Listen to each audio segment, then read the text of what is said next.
4th, 2002. We're at the home of Percy Lehman in Roscommon, Michigan, for the purpose of a historical interview. My name is Carol Garlow, and also to interview Percy is Mrs. Agnes McCready. Yes. Okay, we'll start with, from you, Percy, a statement that the tape will belong to the Historical Society. Okay, this tape will belong to the Roscommon Area Historical Association. Oh, you're good. Okay, thank you. Okay, Percy, tell us a little bit about your own personal background. I was born on a farm about 8 miles from Charlotte, Michigan, in Eaton County, September 26, 1909. Very good. What, your father was a farmer? My father was a farmer. Okay. And then where did you go to school? I went to grade school, country grade school in 2 different areas. After my 6th grade, I went to a school known as Gresham, Michigan. And from there, I graduated from the 8th grade, had to take a county examination to enter high school, which was the Charlotte High School. Okay.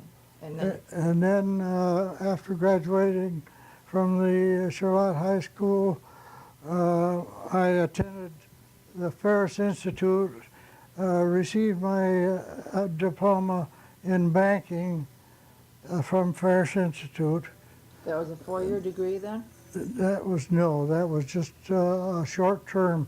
Lots of degrees in those days were just based on primary education and examinations. Oh, okay. So you completed the banking course. I did. Okay. And from Ferris Institute, I went to work at the Pontiac Commercial and Savings Bank in June of 1928. Oh. I worked in the Pontiac Commercial and Savings Bank. We had a hold-up in the bank, which was noted for the fact that the robbers got out of the country in an airplane and got into Canada. Oh, my. They were caught at a hotel because they threw the currency strap wrappers into the garbage, and the maids notified the officials, and the 2 men were captured. No It kidding. turned out that the entrance to the bank was by a door that had only a key, no knob, and therefore it was considered probably an inside information, which it was. And the man was eventually sent to jail, and also the robbers were caught and jailed. Wow. And That was pretty exciting. it was a little exciting. And then during the run on the bank, we had a real good bank, really, but the president thought he could outrun the people running on the bank, and he failed to do so and committed suicide, and the bank was closed. And I worked Hard times, weren't they? Yes, I worked at odd jobs for about a year and a half, and a new Community National Bank of Pontiac was formed, and I went to work there and worked there until 1945, when I came to Roscommon Okay. State Bank. Okay. Now- Well, before we get into that, then let's catch Ruth into here. Where do we? Where did we catch you? Oh, yes. My first job was at the Pontiac Commercial and Savings Bank as a bookkeeper. And Ruth's brother was also a bookkeeper in the same department that I was in. And of course, they lived 6 miles out of town. There was no school buses in those days. So the girls, Ruth and her sister Mary, waited at the bank until Harold was through work and rode home with him. And when Ruth was a junior in high school, she came to the bank to sell tickets for a school function and asked me to buy a ticket. And I said, if you go with me, I'll buy 2 tickets, which I did. And she did. And she did. Well, that was the start of a nice love story, huh? Yeah. When were you married? We were married, we eloped October 25th, 1931. Oh, okay. And we reason we eloped was it was during the middle of the Depression. Oh, sure. Nobody had money, and we thought that was the easiest way to get around it. Sure. So by the time you came to Roscommon in 45, you But had, we had 2 children by the time we came to Roscommon, and how I happened to come to Roscommon, the reason, basic reason was that Art Osling had drowned in Higgins Lake in 1942, and he was assistant cashier at the time. But he was in the Army, was home on leave and went spearfishing, and he and another man and the other man's son all drowned in Higgins Lake. And Art Osling was strapped into the boat, and the motor and Art Osling have never been located. isn't that something? Uh-huh. And the bank had been reorganized. The president of the bank, Mr. Barnes, was killed in an automobile accident in which Dobie Munn was driving the car. And later Dobie, after recovering, had entered the Army also, so they bank officials knew that they had to find somebody to take an officer's place. And Roy DeWitt was operating the Pioneer log cabin business in Roscommon, but he had sold a business in Pontiac and came to Pontiac to look for somebody to come to Roscommon. He came. For his business? You mean he was looking for someone for his business? Excuse me. He and Clarence Butler had bought the stock of the deceased president, and so he was a director at that time, and he was elected to try to locate some to come to be an officer of Roscommon State Bank. Oh. So he came to Pontiac because he had a friend at Kego Harbor who was branch manager, and I happened to be working at that branch the day that he came. And the manager that he knew that he thought might come to Roscommon was also in the insurance business at that time, and he said no, his insurance business was too good, he wouldn't leave. But he asked Roy to talk to me, which he did. And from there on, we communicated back and forth, but I was not allowed to leave Roscommon because it was during the wartime, and the draft board wouldn't allow me to leave until 1945, which is the time that I came. I came April 15th, 1945. They And wouldn't let you leave Pontiac. wouldn't let me leave Pontiac because Pontiac was so involved in war materials. Wow. So that's how I happened to come to Roscommon. And I was, they had a board meeting that evening, and I was offered the job as cashier at $225 a month, which was a reasonable amount at that Sure. time. Why, sure. Why, sure. How old were your children? Our children were Excuse me. approximately 7 and 11. Oh, Hmm.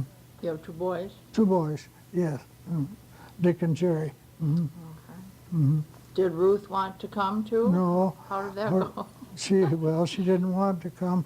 Her father and another man had just built us a log cabin on Wormer Lake outside of Pontiac, and we had just moved in 1942. So she was disappointed that she had to leave, but her dad said that your husband's got a job and you have to go where he goes.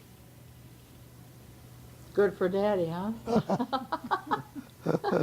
So from then on, the bank, Doberman did come home from the Army in September of 1945.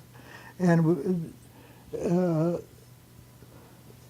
bank directors were interested in expanding the business because the Roscommon State Bank at that time was the only banking institution in Roscommon and Oscoda counties. Oh, wow. So, When you say bank directors, how many people are you? we had 7 men on the board of directors at that time, and And are they they were the stockholders? they were they had to be stockholders in order to be directors. Yes, they were not the only stockholders, but they had to be stockholders in order to be a director of the bank. And Were they essentially the head person of the bank then as far as making decisions? yes, the They went bank, to the board. the board of directors made the major decisions and hired the personnel of the bank. Then you being hired as the cashier, were you the main person actually in the bank then? No, Charles D. Whale was president of the bank, and when I came to Roscommon in April of 1945, Charles D. Whale and 2 girls were the only people in the bank working in the bank. There were 3 people that, if you went to the bank, there were 3 people there? That's right. Do you remember who the 2 girls were?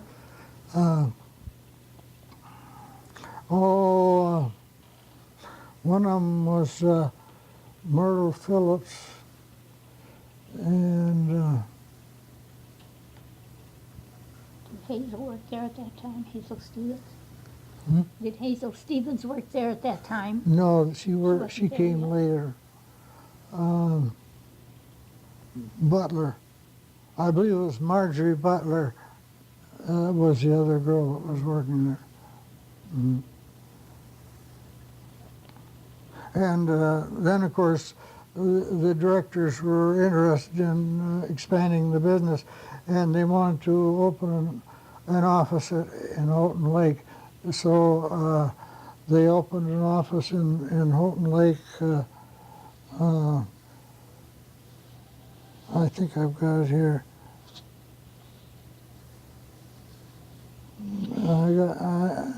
Anyway,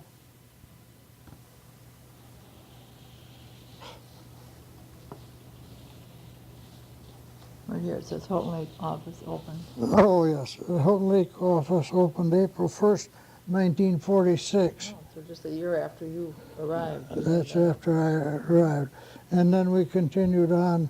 The men at Mile wanted to a bank there, and we opened up the Mile office in January of 1950, and then in 1962 we opened an office in Prudenville.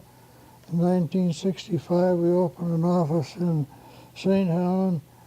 In 1971 we opened an office at Higgins Lake, and in 1972 we opened an office at Fairville.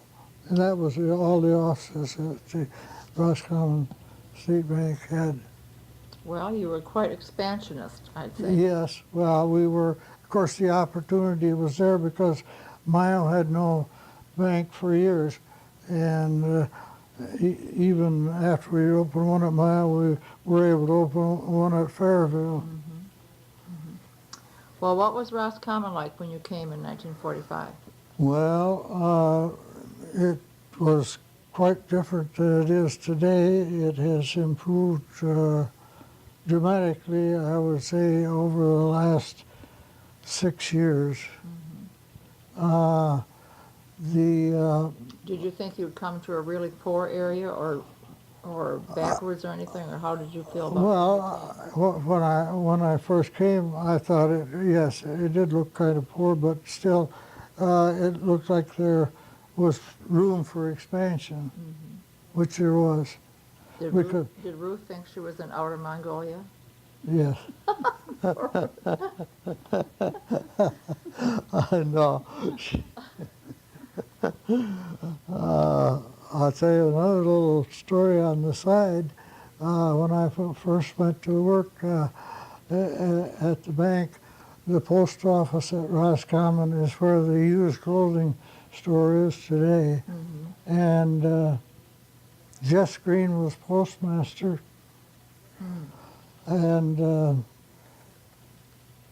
Tanny Murphy and Sid Main worked at the post office, and the bank being just across the street, really.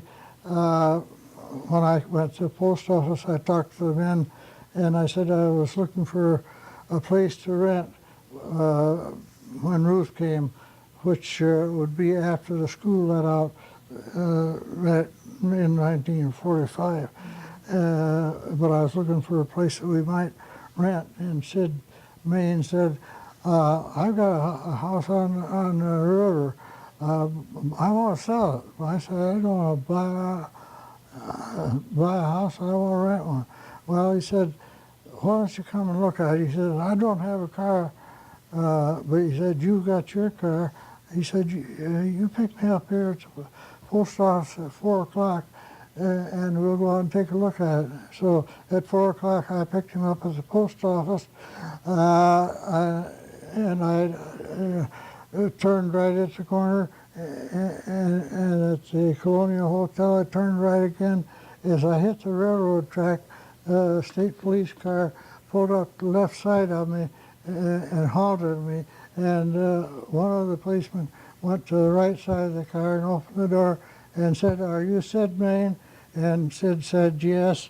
He said, come with me. And the officer in the car motioned me to go on. They were accused of having opened envelopes that were not addressed to them. Oh my goodness, he was waiting for him to get out of work. Was he convicted of that? Oh, yes. Really? Mhm. Did you get the house? No, never got to it. I went back to the bank. Wow. And Did he serve time for that? they did. Yeah, for heaven's sake. Well, we don't know about all these wonderful scandals in Roscommon. Well, where did you find a place to live? We rented later on. Andrew Price was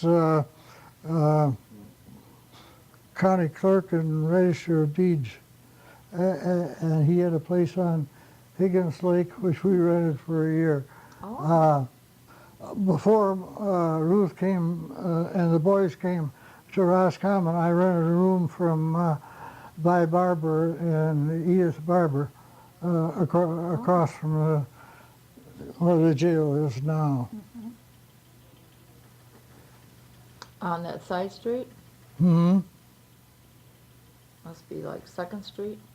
It's, yeah, it's, the house nearest the corner is a one-story house, and Barber's is a two-story house. Yeah, adjacent to that. I don't know who lives there now. I don't either. So that's where you stayed until Ruth came? Yes. And then eventually, after Ruth came and we rented a house for a year, we were able to purchase the 80 acres, which is now Ye Old Country Club, and the buildings had all been burned down, and the grounds, everything was taken that was worth anything on the grounds. So we had to rebuild the golf course, and Ruth ran the golf course from 1946 to 1956, but I stayed in the bank. I did work on the golf course during spare time, but Or did you build a house out there? we built all the buildings that were built. Well, where did you live? We lived we built the garage and the original part of the clubhouse. We lived in the garage in the summer and in the clubhouse in the winter for 6 years. Oh, wow. And then we built the living quarters onto the original clubhouse.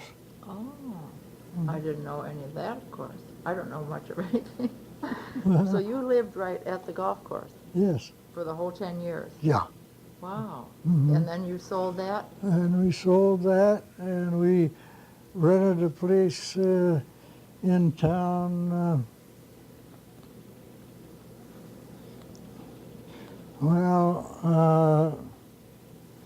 It was on 5th Street.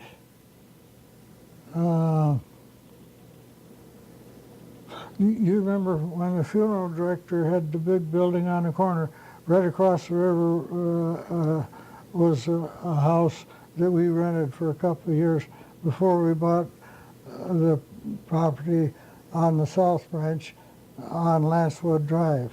Oh, okay. And then we lived at Lancewood Drive for 23 years. And Now, is that the house that Dory's live in now?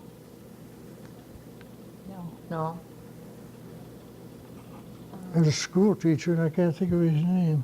I can't think of the name either. Do you know where Dave lives?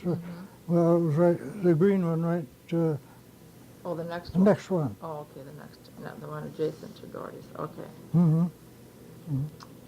very interesting. Yeah. I had a question there and I forgot it. Okay. Well, maybe you'll think of it later. Oh, did you yourself have the golf course built?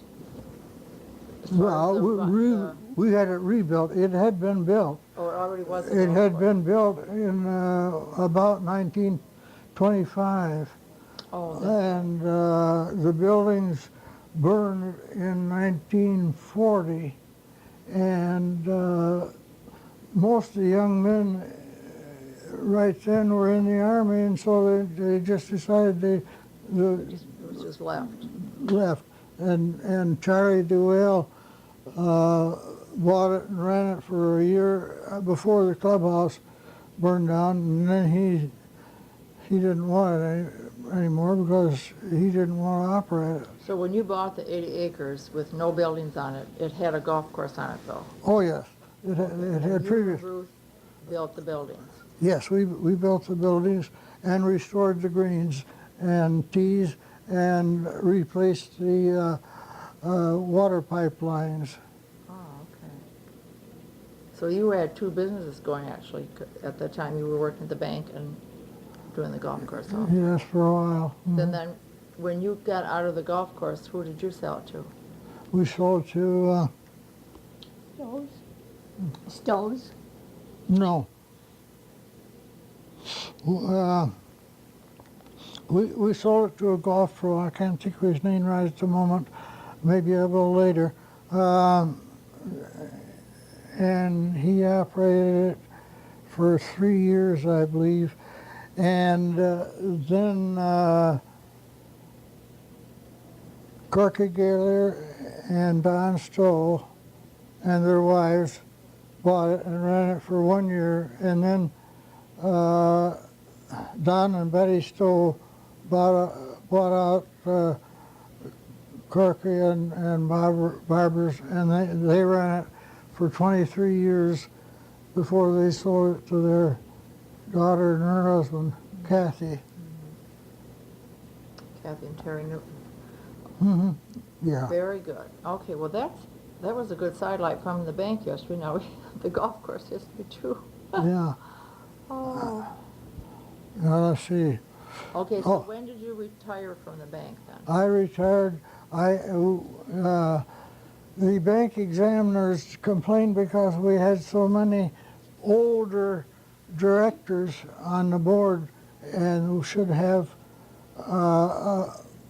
some younger directors than have so many older ones. So they made the board made a resolution that we had to retire from office work at the end of the year after age 65, and retire from office positions at the age 70. So I retired from work at 65 in 1974 and at 70 in 1979.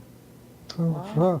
From the board. from the board, yeah, and as chairman of the board of directors.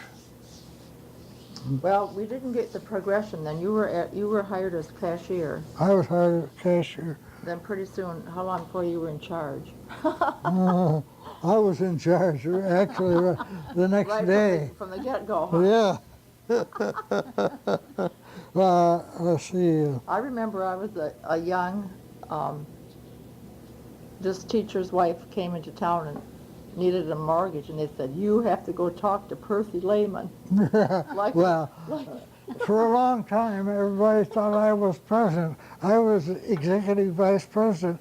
Dobie was president, but he was at the office at Houghton Lake, and I was running the office at Roscommon, so people assumed that I was president of the Roscommon State Bank for a long time. But you were I was eventually. executive vice president. Oh, was that your title when you retired? No, I was, when Dobie retired, I took over the office of president for 5 years, and then I was also chairman of the board, so when I retired in 1979, I retired as chairman of the board of directors. Mm-hmm. Mm-hmm. Well, you had a distinguished career. You gave me a mortgage. That was fine. You let me have I the gave a lot of people mortgages, and I have had many, many compliments on them, on me helping them get their home or get their automobile or Sure. Why, whatever. sure. That's You what helped it's all me. about. You helped me in my business personally. I was always very grateful for it. Oh, well, we knew who we were loaning to. You know, after you were in the business for years, you kind of get so that you know up and down. Well, what do you think in the early 40s and through the 50s? Can you just tell me a little bit about like your social life here and what all you did? Hmm. Well, You had children in school. we had children in school. We both graduated. Dick graduated in 1952, and Jerry graduated in 1957. We were able to go to the Michigan Bankers Association convention on Mackinac Island every year for a good many years, and that was, and of course, we at one time there was seven banks that organized together a computer operation to do the work of all of the banks, because each one of us was small enough that we weren't able to do it by ourselves, and so we joined together, and When was that? Late 60s? 70s, had to be in the 70s. I can't tell you right now offhand. If you want to shut that off for a minute, I can look it up though. There we go. Okay. We're back at the question about when you started computer accounting, Yes. Uh-huh. and you looked that up, it was January of 1968. Yes. Okay, Percy, let's review how the bank got through the Depression era. Well, how it got through the Depression era was that many banks in the state of Michigan just tried to outrun their and pay off all their depositors, and they failed. And Orville Barnes was president of the bank at that time, and he saw that the people were gathering to try to withdraw their money in the morning. So he locked the door, sat on the steps, and explained to them that no bank can pay off all of their depositors at one time, but the deposits would be put in moratorium and they would be paid off periodically as the funds came in. So that is the reason that the bank was closed for a short period of time, and then the banking department set up regulations, and they were allowed to reopen in a short period of time. When you say a short period of time, are you talking about months or days or? I'm talking about months, probably not over 6 months. So It people took- just had to wait. Well, and have yes, the smaller deposits, some of them were allowed to withdraw small amounts, but no one was allowed to draw large amounts and draw it all out. So the bank survived the So yes, Depression. uh-huh. Okay, then how soon after that Mr. Barnes was? That He was was quite a while killed. later that He was killed in the later. 40s. Yes, and I couldn't tell you the date now. That's okay. Then you said at that time was when Mr. DeWitt and Mr. Clarence Butler. Yes, when Mr. Barnes died,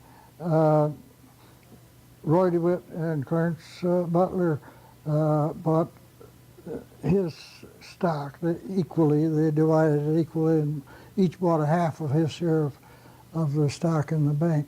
And then, of course, they were the ones that were anxious to see that business improved. And in order to improve the bank business, you have to improve the business of the community at the same time. And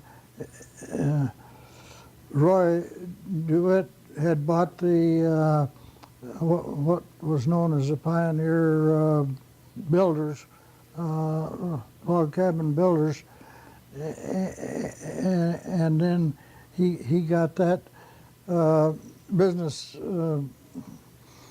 improved too. Who did you buy that from? He bought it from June Osling. Her name was Doherty. She was the wife of Red Doherty, who was killed in the mill. And Roy DeWitt bought the mill property from June. And then later, June married Arvid Osling. Mm-hmm. Okay. Mm-hmm. And so he was a director of the bank and ran that business at the same time. Oh, yes. Mm-hmm. That's right. Mm-hmm. Very good. Okay, what else were we talking about? Well,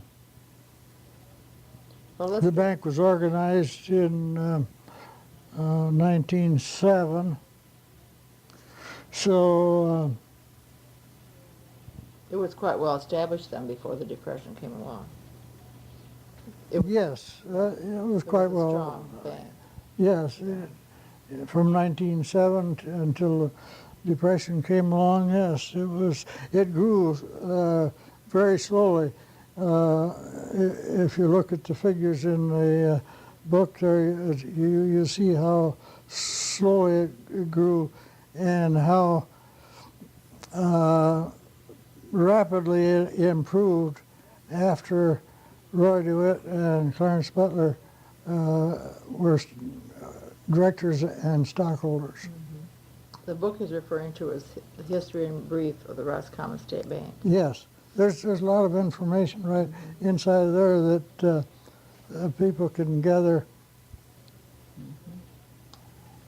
So, in addition to Mr. DeWitt's business, when you came here in ⁴ what were some of the other major Well, businesses that you okay. remember?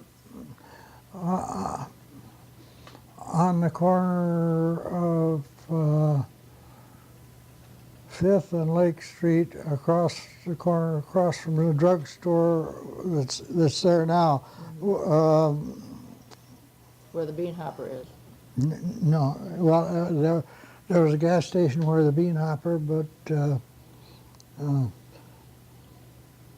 McCready's drugstore was on, or grocery store was on the corner there, and later, I can't remember when, it wasn't Baum's, but I mean the people before Baum's opened a restaurant there that's been there for so long. Do you remember Barry's? Barry, Max Barry Yes, ran it for a while. had it. Yeah, and of course the bank building was on the corner where the Main and Lake. well, yeah, right across from the Graphic arts. the printing office there is right across the street there. That's where the bank was then. And we bought the property where the bank is now, I believe in 1961. Was it still a house when you bought it? Was Yes. there still a house there? Yes, There was Carlson's. Carlson's. Oscar Carlson's property is what we bought. So you had the house torn down. The bank had the house torn down. Yes, oh yes. Hmm. Hmm. Hmm. And of course, I've got some pictures here that I'm going to show you when we get through talking here. Maybe I should show them to you and then talk some more. I don't know. But anyhow,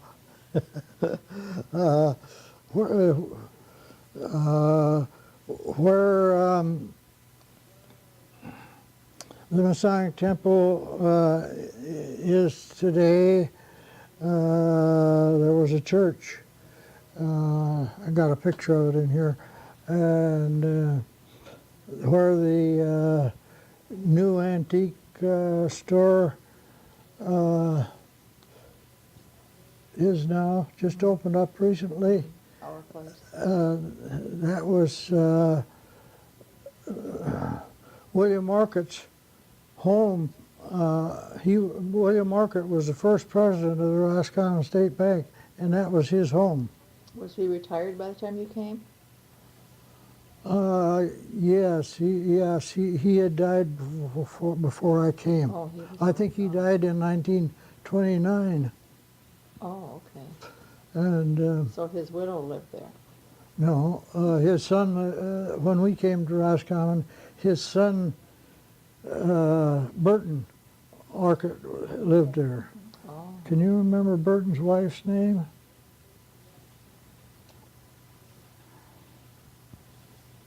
Not right now. I can't. I can't either.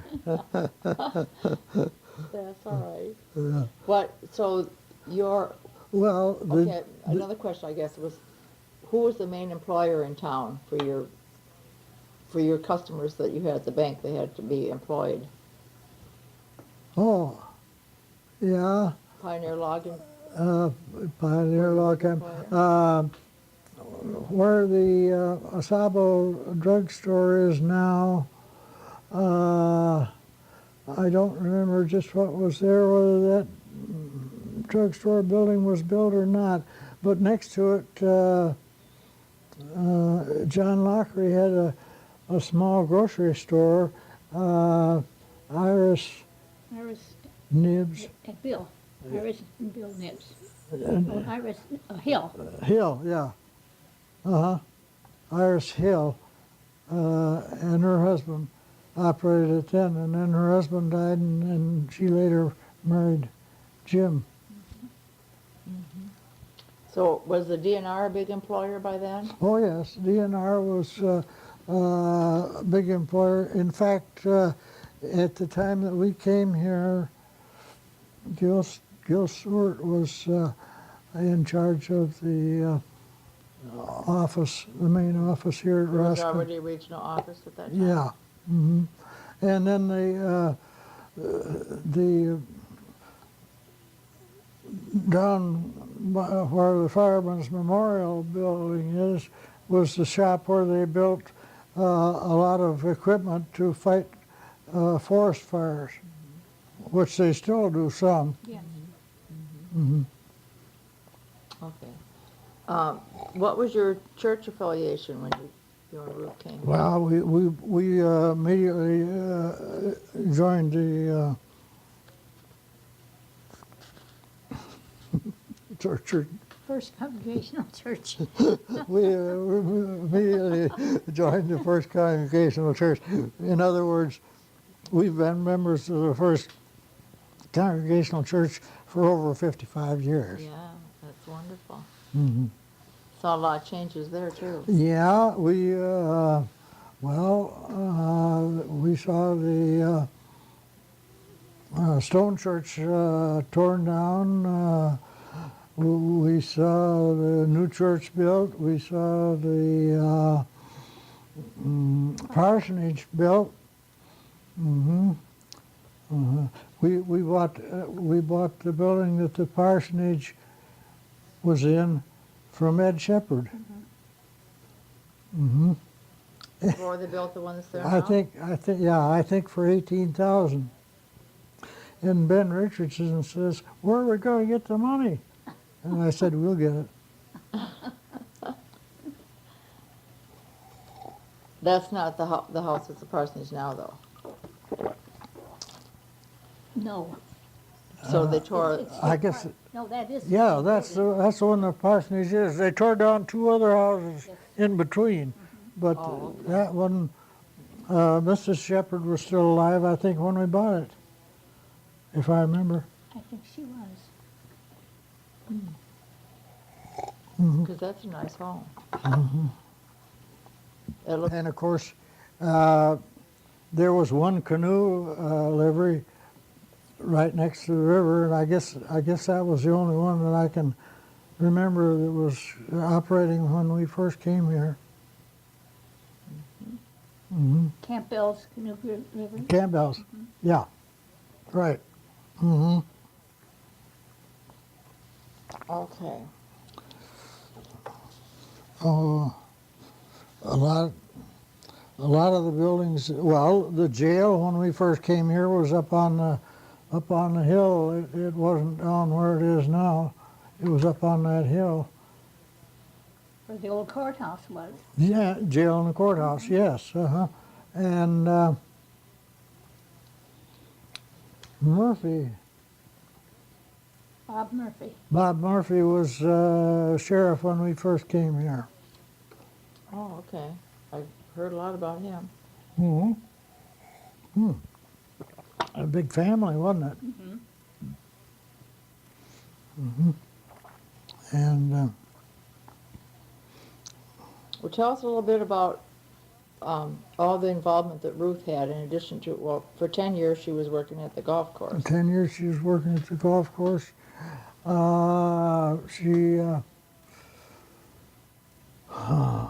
We rented a house in town for 2 years after we sold the golf course.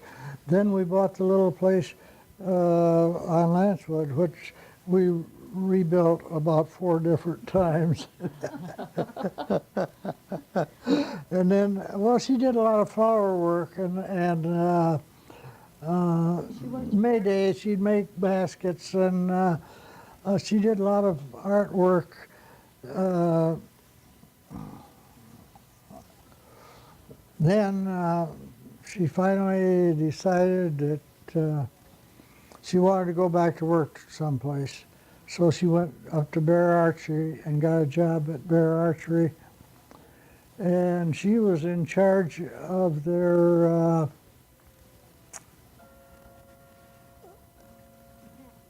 pictures that they'd send pictures.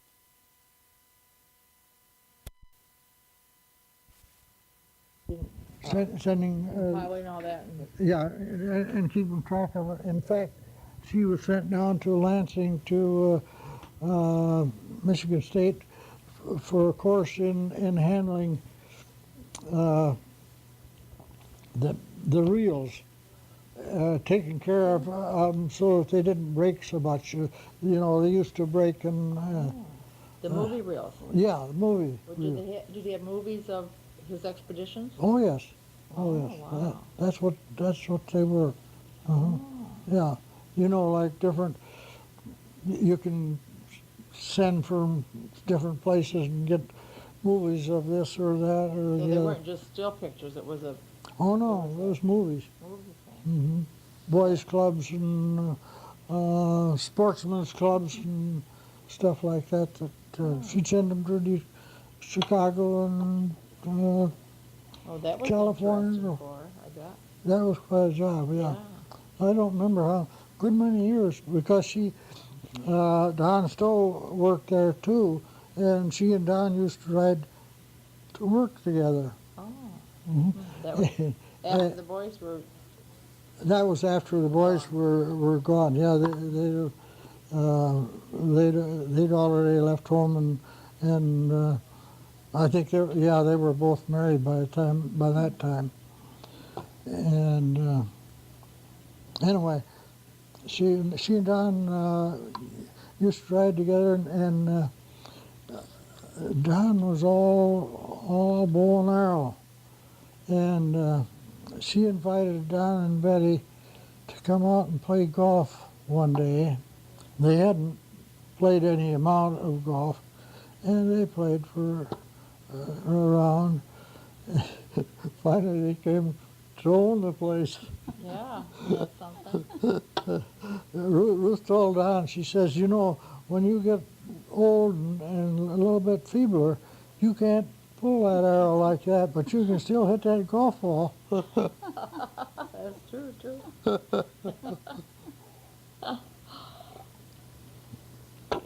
Oh, the business places have all changed so much. Oh, very much. Hmm.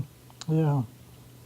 Well, tell me, I'm curious a little bit about Charlie DeWale. I heard his name a lot in other people's tapes.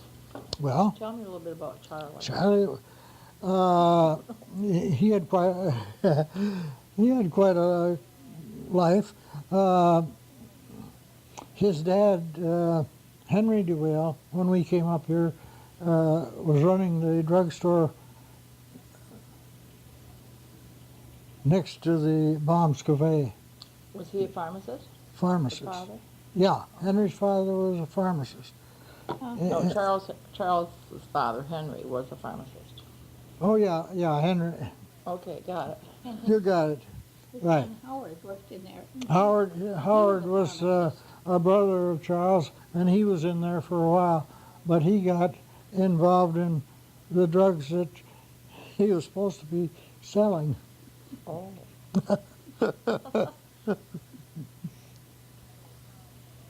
So Charles never was in the business with his father. No, Was his father at all involved in the bank? no, too? No. not really. That was No, just no. Charles. Charles, yeah. She, Was that his only job then at the bank, Charlie DeWale? Charlie DeWill, he was, yeah, he, That he was in different kind of businesses. He was part owner of the golf course at one time. He was part owner of Shepherd's Garage at one time. I'm not sure, but what he was part owner of McConkey's at one time. He He- owned my first business that when I opened up, Did- I rented it from Charles. Oh, is that right? He owned that whole block. He owned that whole block. Hmm. I know he was involved in quite a few different business areas. Okay, what kind of traveling did you do when, did you use the train still when you Uh, and Ruth were here? no, You we- talked about having a car, that you had a car when you first came already. yeah, I had a car. Yeah. No, we never used the train. I took the car. I think Ruth's dad loaned the car to Ruth while she was down there and I was up here. Mm.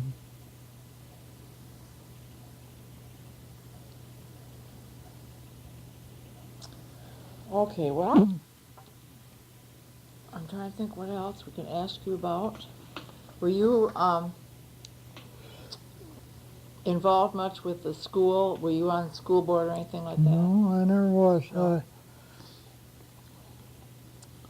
I belonged to Rotary Club for a while, but I wasn't really very much of a joiner. When we had the golf course, whatever spare time I had to work on the golf course, and so I was pretty independent. Right. Oh, well, that is very good. Well, since you've retired, what all have you been doing here in What am I Roscommon? doing? Well, when I first retired,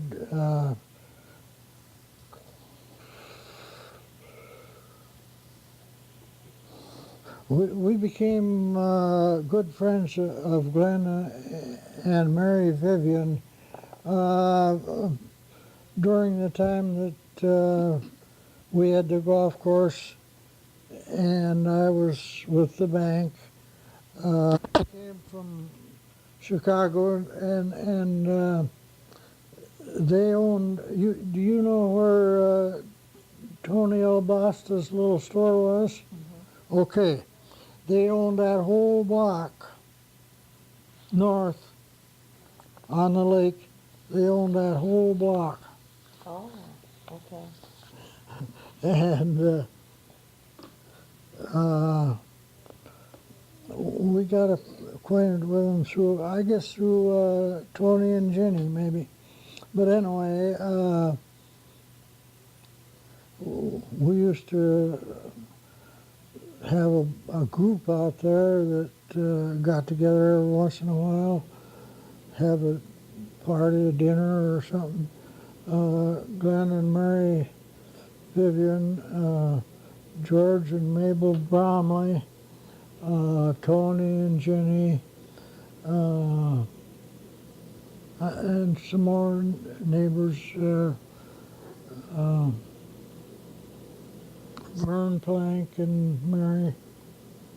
And we got real well acquainted with Mary and Glenn. And then when they just spent summers up here for a long time. But then when they moved up here,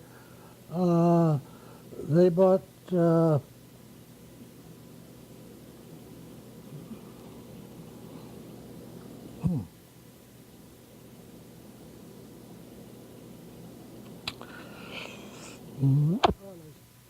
house out on 100 there that Stuart Rutledge had for quite a while. Anyway, At the entrance to Brookside. yes, right. They bought that little house, and George was sick when they came there, and he only lived a short time and died. And of course, So, had Glenn retired when they bought that? Oh, yes. Oh, yes. So, was he retired already when you met him? Probably was retired when we met him. Okay. Yeah. Anyway, he was a railroad man. And, well, Mary was too. She worked, in fact, she was office manager for his area, whatever it was called, I don't remember now.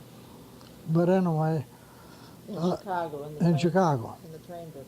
Oh, the yes. railroad business. Yes. Hmm.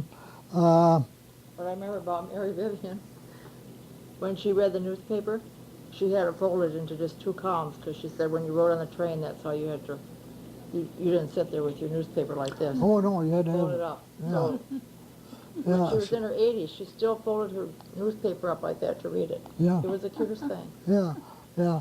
Well, they were both all railroad. That was their life. And so when after Glenn died, I started, kind of helping Mary with this and that and the other thing. And finally, after I retired,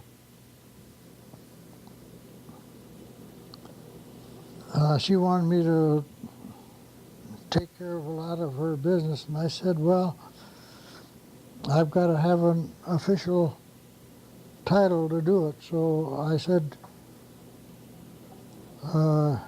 you give me power of attorney and I'll take care of your work, your stocks and whatever your deposits, whatever you need to be taken care of. So I did that for 10 years until she died. So she was quite well to do. Oh, yes. Yeah. Yeah. She she called Ruth one time, and shortly after Glenn died, she was kind of crying. She said, I don't know what to do. Well, she said, Ruth said, can Percy help? Do you need money? Oh, no, I got so much I don't know what to do. And she did. Whatever happened to all her property at the lake? Well, it was a big mess, but finally one of her nephews, her brother had died. I knew Frank real well. If Frank would have lived, I could have done business with him, but I couldn't do it with his son. And they got me out of it, and he took over. And they sold all the property.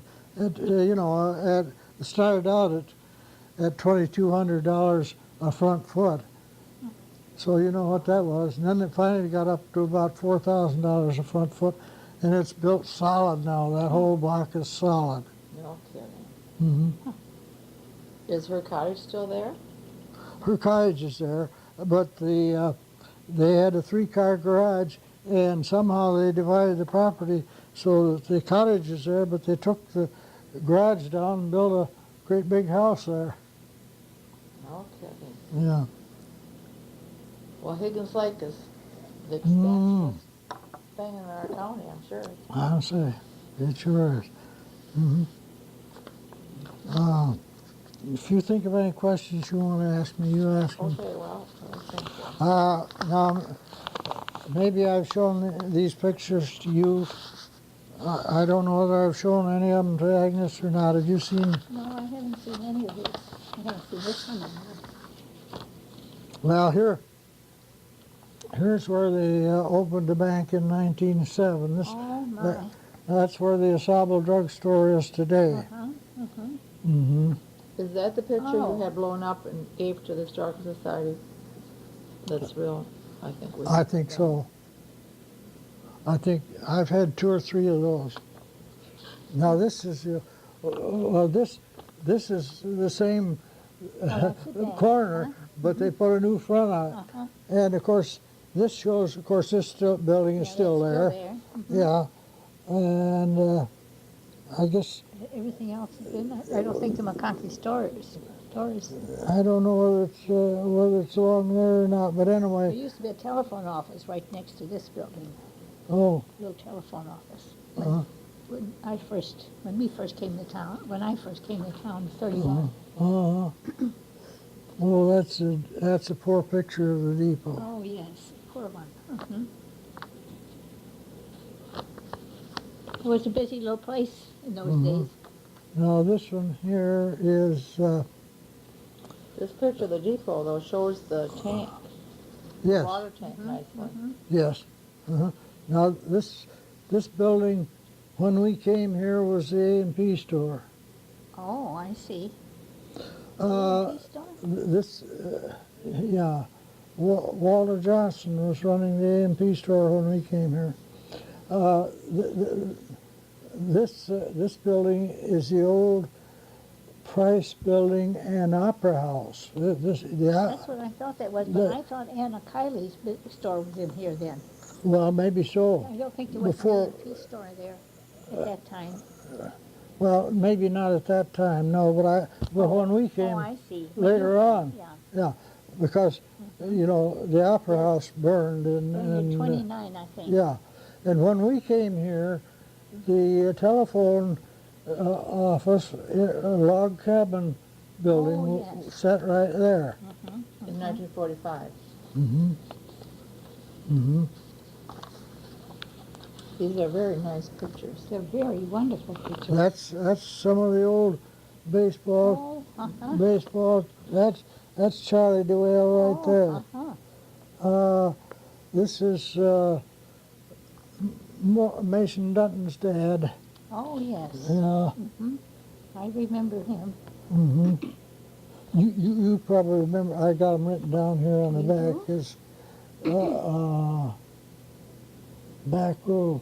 Oh, Bill Cornelia. That would be young Bill Cornelia's father or grandfather. And Charlie DeWale and Bill Burton. I didn't know him. I didn't know Fred Johnson. And then Gene Matheson. That's Oh, Gene. yeah. That's Darrell and Ellen's father. I remember him. Let's see who's next. Herb Coleman. Oh, Lou Sackrider. That's got to be Lou That Sackrider. looks like him. That's Lou Yeah, I Sackrider. remember him. Yeah, you remember these people. Front rows. Dutton, LaBelle, I don't remember. Didn't know I him. don't know. I don't know the front row very well, but I knew a lot of them on the back. I knew who they were. And I remember didn't some really. of them by name. I mean, we Yeah. just used to talk about them, but I didn't know some of them. Yeah. Now that's one of the pretty good pictures of the old railroad station. Yes. I remember going there. Oh yes, we used to go there on Friday nights to watch the people coming up from below, and then they'd go back Sunday. It's exciting. There was Oh. the local entertainment to go to the depot. Yes. A lot of people go down just Yeah. to see people get off. Well, there wasn't too much going on. Well, that's wonderful. Like how many passenger cars would be on the train when they came Friday night? Oh, Like just one passenger car? Oh, no. no, there might be 3 or 4. There might be 20, 30 people get off. This one was taken.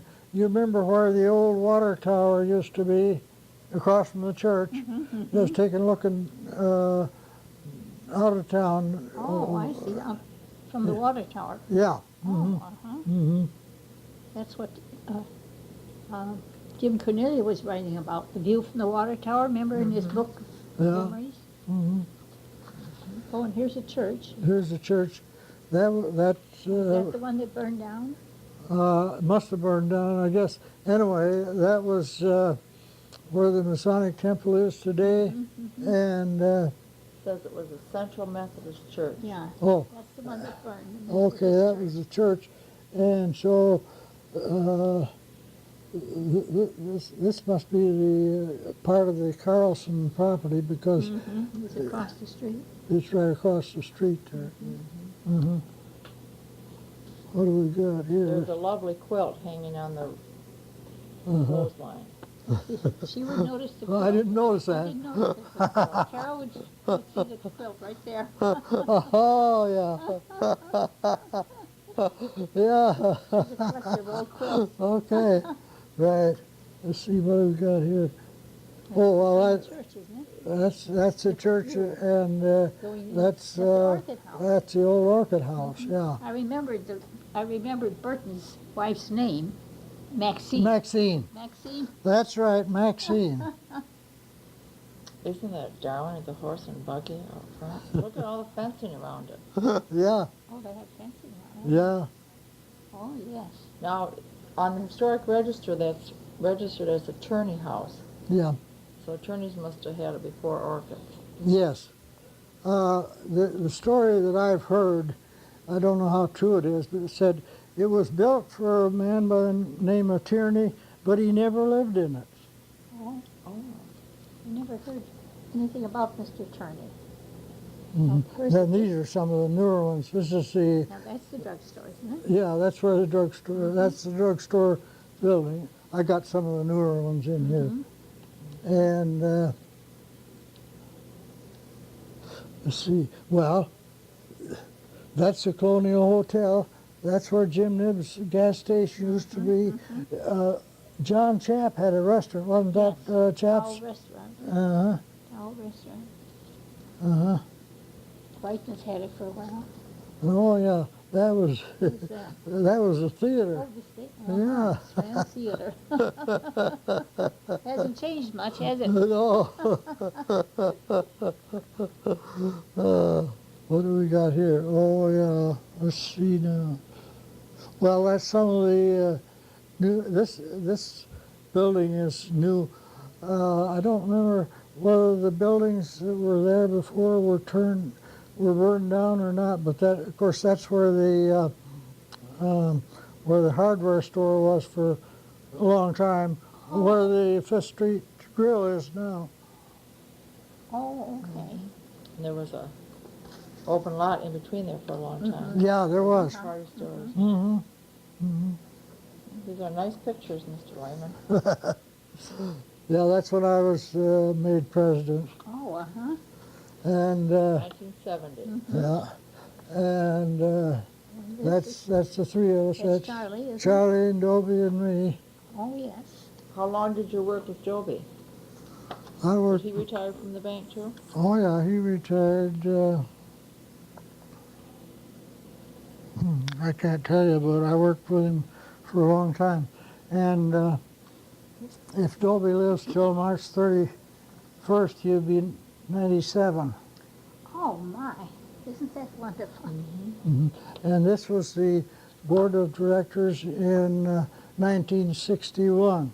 Okay. Okay, that's Roy DeWitt there, of course. This is Orson Sherwood from Mile, Oh, yeah.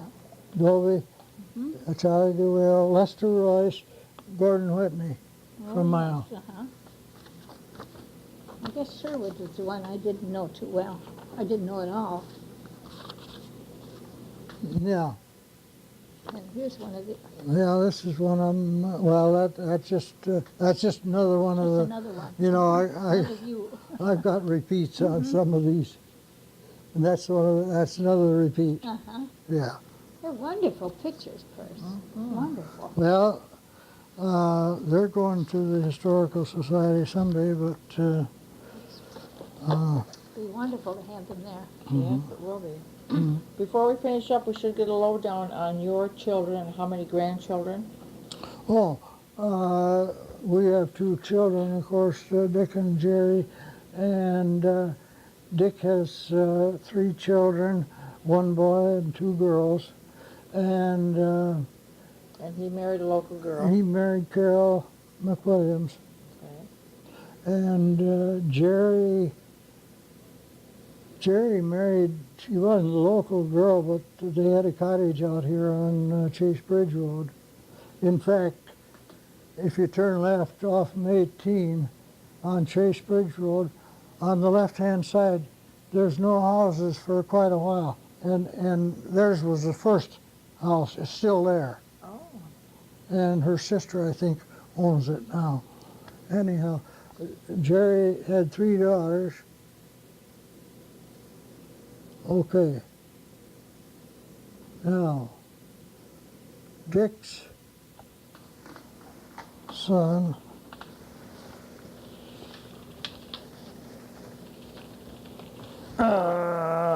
that's Dick's son right there. Oh, And his wife took the picture, and that's his son and daughter. so how many great-grandchildren, We- grandchildren do you have? We got 6 grandchildren and 11 great-grandchildren. Nice family. Now that picture was taken about a year ago last fall. Nice picture of Ruth. Uh, Well, you too, but you know. it's, thank you. Yeah, in fact, that's probably one of One of the the last. last good pictures. Last fall. Mm-hmm. Yes. Okay, well, I think you did very Very well. Well, Percy, telling us all about Roscommon and the bank and I'll probably think of some of the things that I should have talked about, but I don't think of them right now. that's okay. I think we did very well. Agnes, do you have anything to add? I was going to say, Percy, you didn't mention you and Ruth had that Oh, shop for a while. well, yeah, that's right. We did have that little antiques gift shop on the corner. Where the first bank that I worked at, where the school district used to have on that corner, we Okay, had that's that. the corner of Lake and Main. Yeah, we had that for about 3 or 4 years. We didn't have it long. That was something Ruth did, or you and she did that We together? did it together After you were after I retired? retired. Yeah. Oh. What was the name of it? Stuff and things. Stuff and Things. Yeah. Oh, that was nice. Okay. Now, if we can, Anything else? It was well, good? not unless you got questions, I can't Okay. think Well, I of- think you did very well, and we thank you very much Well, you're sure for your time welcome. and all your history. Thank you. So,